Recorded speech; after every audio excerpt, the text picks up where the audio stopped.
Shalom Kingdom Community Rock Surabaya. Minggu ini kita diberkati sekali dengan satu pesan firman Tuhan betapa pentingnya Komsel buat kita semuanya ya. Empowering community atau memberdayakan komunitas seperti yang sudah disampaikan oleh Pak Daniel Yanuar Tanujaya minggu kemarin.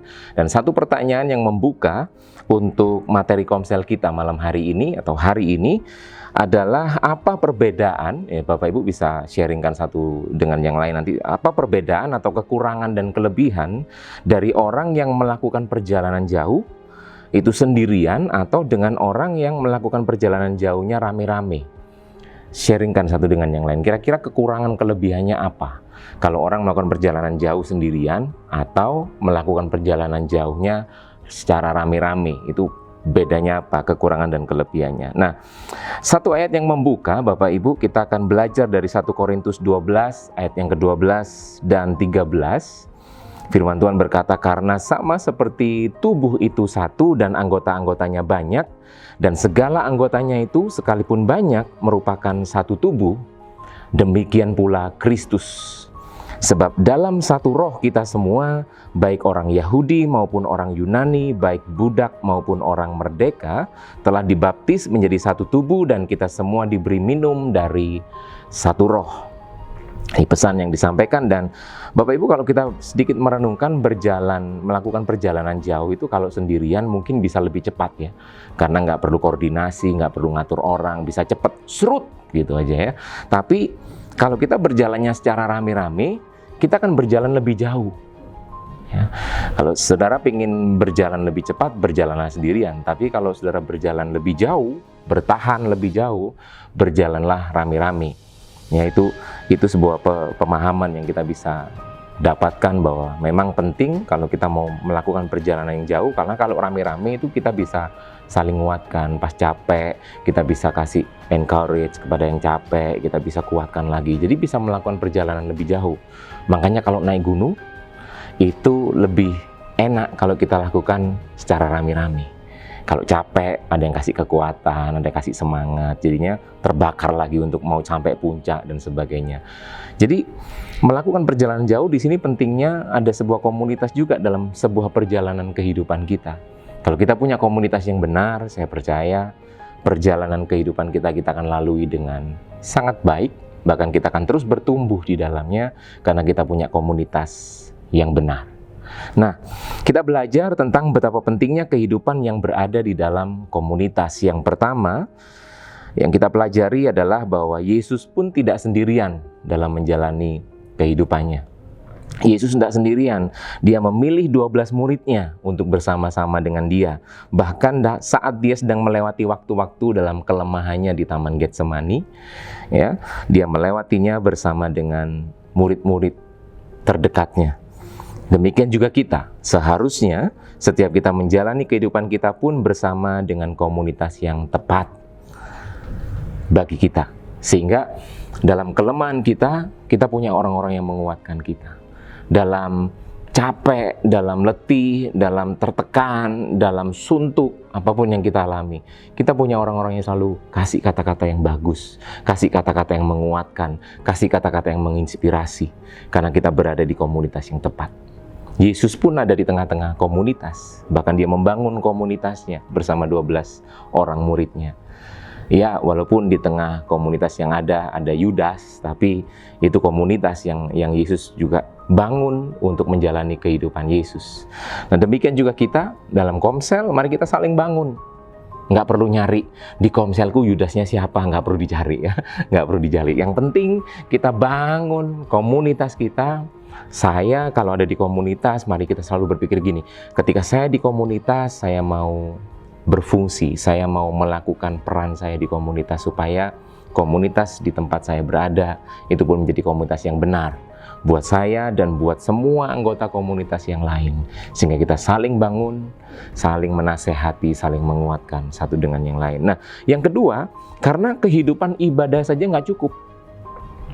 Kekristenan nggak bisa cuma dibangun melalui sebuah ibadah raya saja setiap hari Minggu, seminggu sekali, nggak bisa, nggak cukup. Kehidupan jemaat mula-mula Itu jelas sekali dikatakan dalam Kisah Para Rasul 2 ayat 46 sampai 47. Jelas dikatakan bahwa kehidupan jemaat mula-mula mempunyai kehidupan di bait Allah, dan gak cuma itu, mereka juga punya kehidupan di rumah-rumah. Mereka mecah-mecahkan roti, makan bersama sambil memuji Allah. Ayatnya berkata demikian. Artinya bahwa kehidupan kekristenan nggak cukup cuma dibangun sekedar ibadah raya saja. Nggak bisa. Kita harus bangun itu dalam keseharian kita. Setiap hari. Di Komsel pun jangan kita cuma sekedar membangun Komsel atau ada dalam kehidupan komunitas cuma pada hari Komsel saja. Ada yang Senin, ada yang Selasa, ada yang Rabu, ada yang Kamis. Ya, tidak cuma sekedar hari Komsel saja kita terbangun dalam komunitas, enggak. Setiap hari. Sebab itu ada media-media yang kita bisa gunakan. Ya, ada grup WhatsApp mungkin yang bisa dipakai. Jadi dari situ kita bisa japri satu orang untuk kasih kata kekuatan melalui media online. Karena memang semuanya harus masih berjalan dengan online ya. Komsel pun kita harus berjalan dengan online. Sebab itu Komsal juga kita lakukan secara online. Lewat japri, lewat kita kasih pesan, kadang-kadang telepon secara pribadi, nggak masalah. Kita bisa bangun, kita bisa lakukan segala cara untuk kita bisa bangun satu dengan yang lain. Karena kehidupan ibadah saja nggak cukup. Kita harus punya kehidupan dalam komunitas. Jelas hal ini menunjukkan bahwa kehidupan beribadah tidak cukup hanya dibangun dalam gereja saja melalui ibadah raya, tetapi juga beribadah bersama dalam komunitas kita, yaitu Komsel kita masing-masing. Yang ketiga, kita juga belajar bahwa Komsel bukan sekedar program.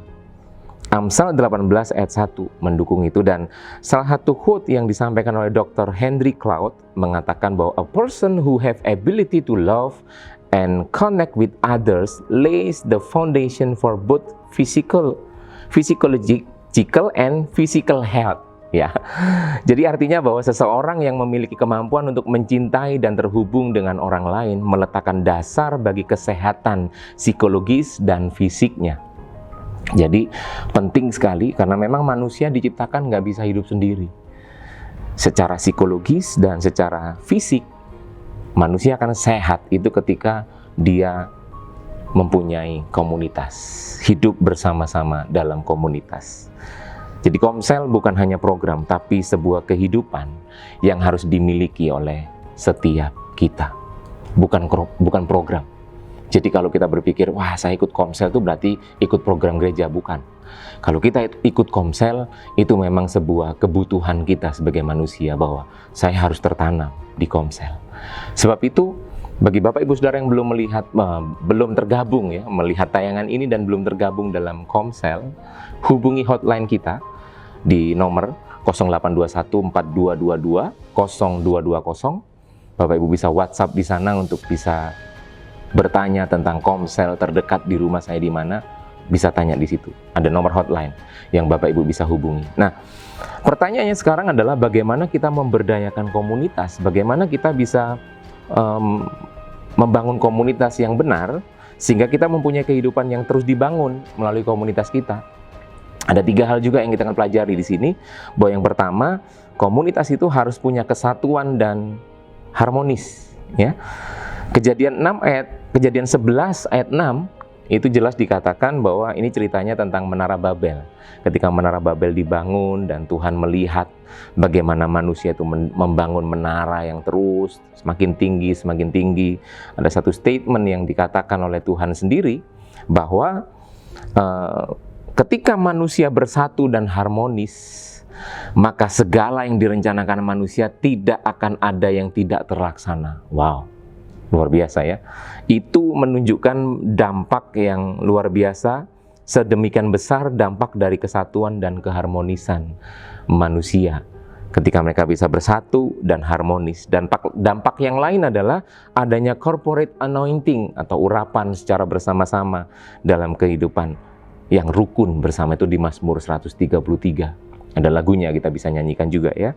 Jadi dari situ kita bisa melihat bahwa ada corporate anointing yang Tuhan bisa curahkan buat manusia, buat kita semua waktu kita hidup bersatu dan harmonis dalam komunitas kita.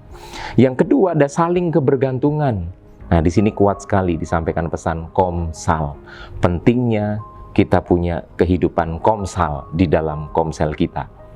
Yang pertama, kita bisa saling menasehati, ada saling membutuhkan, saling menghormati, saling bersukacita, saling melayani satu dengan yang lain, saling menanggung beban, mengampuni, menguatkan, memberi tumpangan, saling mengaku dosa, saling mendoakan. Dan kehidupan yang diberkati itu hanya dampak saja. Kehidupan yang diberkati itu hanya merupakan efek samping dari kehidupan yang bertumbuh di antara satu jemaat dengan yang lain. Kenapa? Karena ada kehidupan saling di dalam komsal. Sebab itu jangan terlalu fokus dengan hidupku harus diberkati, aku mau dapat berkat. Bukan itu fokusnya. Fokusnya adalah bagaimana kita bisa saling satu dengan yang lain, saling bertumbuh satu dengan yang lain, maka kehidupan yang diberkati itu pasti menjadi bagian kita semuanya. Yang ketiga, bagaimana kita membangun komunitas yang benar adalah bagaimana kita harus berfungsi dan menjadi berkat. Sebagaimana anggota tubuh semuanya berbeda-beda dan mempunyai fungsi atau tugas yang berbeda-beda juga, Alkitab katakan bahwa demikian juga kita mempunyai karunia yang berbeda-beda menurut kasih karunia yang dianugerahkan kepada kita. Semakin kita melakukan fungsi atau tugas kita dengan tepat, saya percaya semakin hidup kita juga akan menjadi berkat bagi orang lain. Amin. Mari kita menyadari betapa pentingnya kehidupan komunitas. Kita harus punya komunitas yang benar, dan kita semakin terbangun, bertumbuh bersama di dalam komunitas itu. Beberapa pertanyaan sederhana saja, apa yang menjadi ketakutan dan kekhawatiran kita dalam berbagi hidup dengan orang lain? Itu jadi pertanyaan komsel kita. Lalu apa yang menjadi harapan Anda bagi komunitas tempat Anda berkomsel? Bisa saling share ya, dan itu nanti jadi masukan buat GKM yang ada supaya mengembangkan komsel lebih baik lagi. Yang ketiga, apa yang Anda rasakan jika Anda bisa menolong dan jadi berkat bagi orang lain di komsel? Sharingkan secara singkat apa yang saudara rasakan kalau saudara bisa jadi berkat buat orang lain. Dan yang terakhir, komitmen apa yang Anda bangun secara pribadi supaya kita semakin berfungsi dan menjadi berkat dalam komunitas atau komsel kita. Amin, Bapak Ibu. Mari bertumbuh bersama di dalam komunitas. Kita berdoa. Tuhan berkati setiap komunitas yang ada supaya kami hidup dan terus bertumbuh, terbangun Tuhan melalui komunitas kami masing-masing, sehingga kami boleh berdampak, kehidupan kami juga boleh menjadi berkat buat banyak orang. Kami pun merasakan pertumbuhan dan banyak orang bertumbuh bersama-sama. Berkati setiap komsel, berkati setiap GKM, sektor yang ada Tuhan. Kami percaya melalui mereka, para jemaat akan diperlengkapi, akan bertumbuh lebih dewasa di dalam Engkau, melewati hari-hari yang berat ini. Mereka semuanya dikuatkan, ada empower dalam setiap community Tuhan. Dan kami percaya nama-Mu dipermuliakan melalui setiap komsel yang ada. Di dalam nama Yesus kami berdoa bersyukur. Amin. Selamat berkomsel Bapak Ibu Saudara, Tuhan memberkati.